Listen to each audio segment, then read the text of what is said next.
vous allez tomber sur une page web. Et sur cette page web, vous avez la possibilité de commander le robot, de voir ce que le robot voit. Et vous avez aussi la possibilité d'enregistrer ce que le robot voit sur un serveur distant ou sur un temps réel. Voilà. J'ai saisi l'adresse IP du robot et à temps réel, vous savez voir ce que le robot voit. Là, je sais voir papa Abériqué de l'autre côté avec mon robot. Et je peux maintenant commander le robot avec les différentes pins de commande. Il y a la fonctionnalité avancée, reculer, tourner à gauche, tourner à droite. Donc c'est ça le principe de démarrage. C'est pas compliqué. Power, le bouton power nous permet d'alimenter le robot. Une fois qu'il démarre, on peut accéder et on fait tout ce qu'on veut. C'est vraiment simple. Les OH100 offrent de nombreuses possibilités techniques malgré sa simplicité d'utilisation. En effet, ce robot espion se pilote à distance jusqu'à 60 mètres, retransmet en temps réel les images filmées grâce à sa caméra embarquée inclinable. À tout moment, il est possible de filmer et prendre des photos à distance. Ces fichiers seront automatiquement sauvegardés sur le smartphone ou la tablette utilisée pour piloter les OH100. Il dispose d'une autonomie d'1h15 en fonctionnement et de 9 heures en veille. Même l'obscurité n'effraie pas OH100 puisque sa vision nocturne lui permet de se déplacer même la nuit et de continuer à filmer ou prendre des photos si vous le souhaitez. Restez connecté aux réseaux sociaux en diffusant instantanément vos fichiers, photos et vidéos. OH100 a également la possibilité de produire un parcours de 60 secondes que vous lui avez préalablement programmé. À chaque fois qu'il réalisera ce parcours, il pourra prendre automatiquement des photos et des vidéos de jour comme de nuit.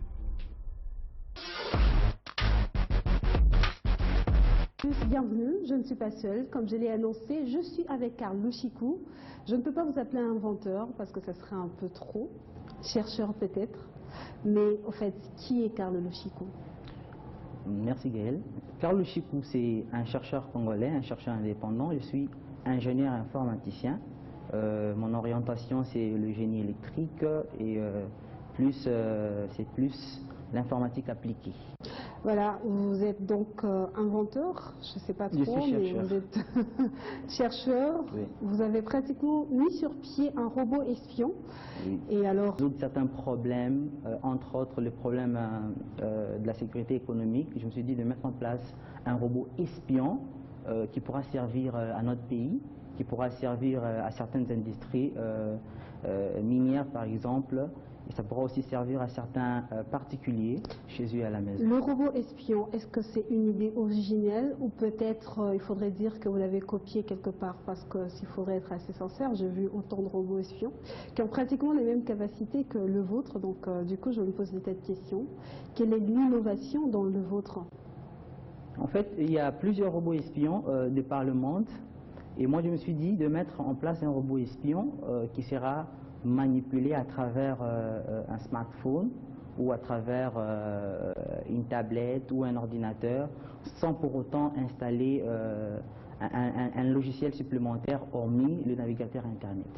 Voilà, donc c'est seulement ça la grande différence en fait. Et à part ça, c'est un robot qui a plusieurs fonctionnalités, entre autres la détection de mouvement. Et vous pouvez l'envoyer à temps réel, il vous ramène.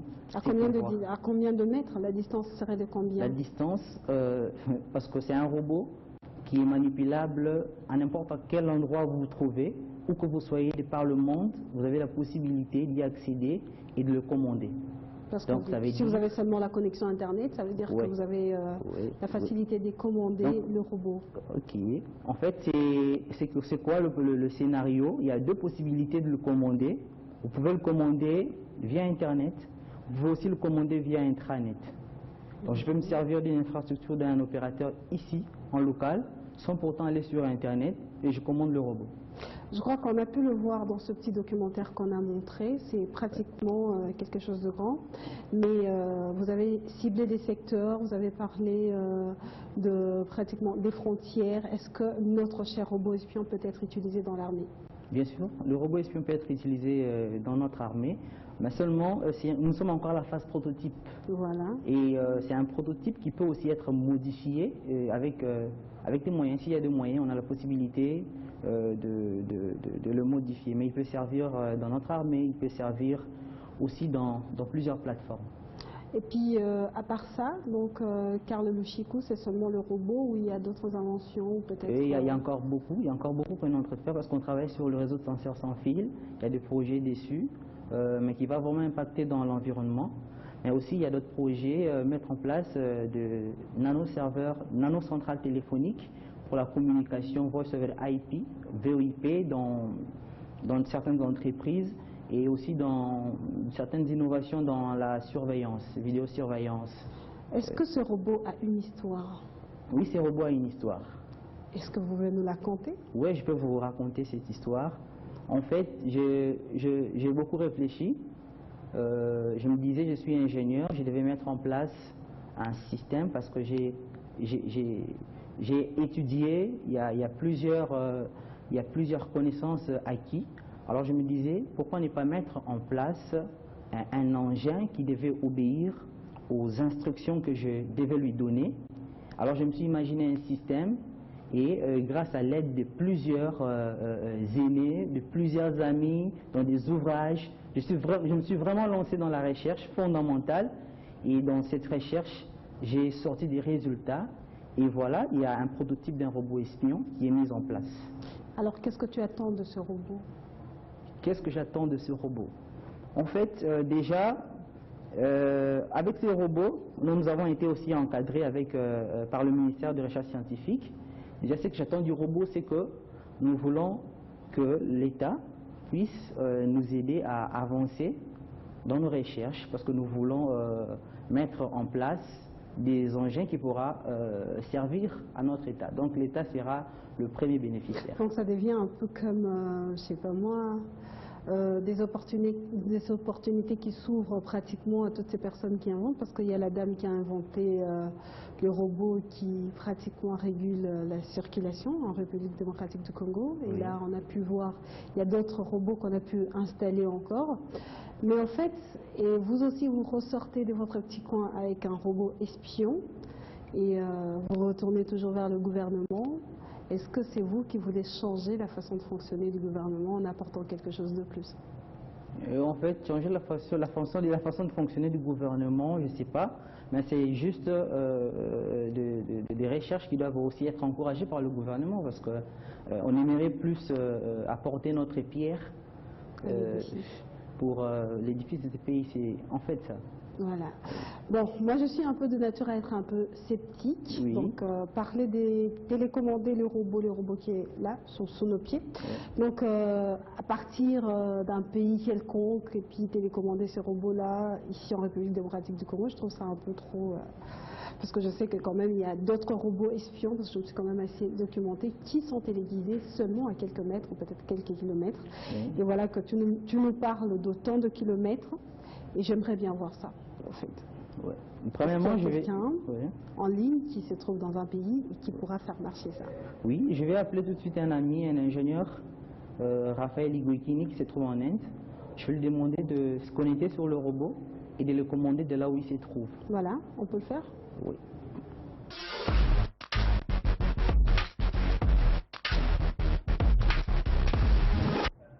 Oui, bonjour Raphaël. Oui, tu es en ligne, tu passes en ligne sur Télé 50. Seulement, j'allais demander à ce qu'on fasse un test. Si tu peux te connecter sur le robot là où tu es, pour que tu puisses le commander. Il faudrait signaler qu'en fait, Raphaël, tu es en Inde. Oui, Raphaël. Salut Raphaël. Est-ce que je peux voir aussi Raphaël? Moi, je l'appelle via Viber. Voilà, Raphaël, vous êtes en direct de Télé 50. Et Karl nous a ramené son robot espion, un robot extraordinaire, entre guillemets, parce qu'en tout cas, jusque-là, on est quand même assez impressionnés. Maintenant, vous êtes en Inde. On aimerait à ce que vous puissiez nous aider à téléguider pratiquement ce robot ici dans notre studio. Raphaël? Bon, Raphaël va Ouais, nous il s'est rejoindre. connecté, je crois. Ouais, tu peux avancer. Bon, je crois qu'il faudrait que j'ai le téléphone avec moi, parce que là, vous venez de téléguider. Ouais. Du Vas-y, coup- tu peux avancer, Raphaël. Avance. Arrête. Voilà. Tu peux reculer, Raphaël. Tu peux reculer. Il recule. Raphaël, tu es sûr que tu es en Inde? Il est en Inde. Voilà. Voilà, Raphaël, tu es Arrête, en s'il te Inde. plaît. Ouais. Raphaël Igokini, à partir de l'Inde, a essayé de manœuvrer notre robot. Vous avez travaillé ensemble? Oui, on a étudié ensemble. On a fait la même pré-polytechnique. Et c'est un grand copain à moi. Et de temps en temps, on échange. Voilà. Ouais.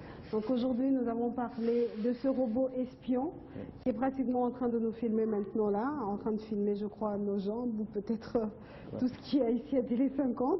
C'est une grande innovation qui mérite vraiment d'être encouragée, surtout lorsqu'on essaie un peu d'innover dans une branche qui est assez extraordinaire, notamment la robotique.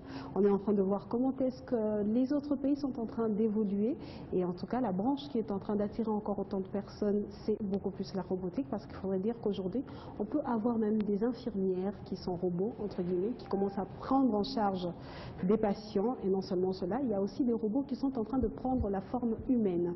C'est quelque chose de grand. Karl, est-ce que tu penses que c'est maintenant nécessaire pour la République démocratique du Congo? Oui, comme on dit, on commence toujours quelque part. C'est bien d'acheter des robots ailleurs, mais c'est mieux de Ce n'est pas un fabriquer. risque Mais c'est mieux de fabriquer des robots pour soi. pour soi? Donc, je pense que c'est une très bonne chose que notre État soit en mesure de se procurer des robots fabriqués par des Congolais. En parlant de robots, il y a normalement des règles qu'on doit suivre lorsqu'on est en train de fabriquer un robot, Oui. notamment la première règle d'Asimov. Parce qu'il y a Le plusieurs règles. robot ne doit pas normalement diriger l'humain, Oui.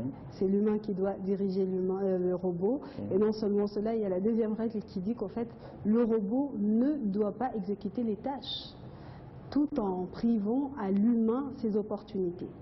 Donc, est-ce que ce robot n'est pas en train de prendre la place des vrais espions qui sont humains, ces espions qu'on en voit un peu partout?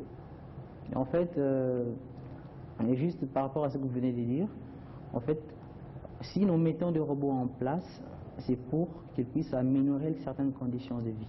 Voilà. Donc, le travail que vous pourriez effectuer en 2 heures du temps, le robot peut effectuer le même travail en moins de temps. Et des fois, on se pose des questions. Qui envoyer à la place de quoi? Ça veut dire, une fois pour préserver la vie humaine, on peut utiliser des robots pour qu'ils fassent certaines tâches. Espionner, par exemple, dans un endroit où il y a un danger est très élevé, on préfère plus envoyer des robots que des humains.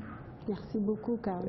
Ça fait un grand plaisir de vous accueillir ici chez nous, à Télé 50, pour le journal de la technologie, et on se dit à très bientôt. Je suis sûre que prochainement, lorsqu'on sera ensemble, ça sera peut-être pour voir non pas un prototype, mais plutôt un vrai robot espion qui sera en train de travailler je ne sais où.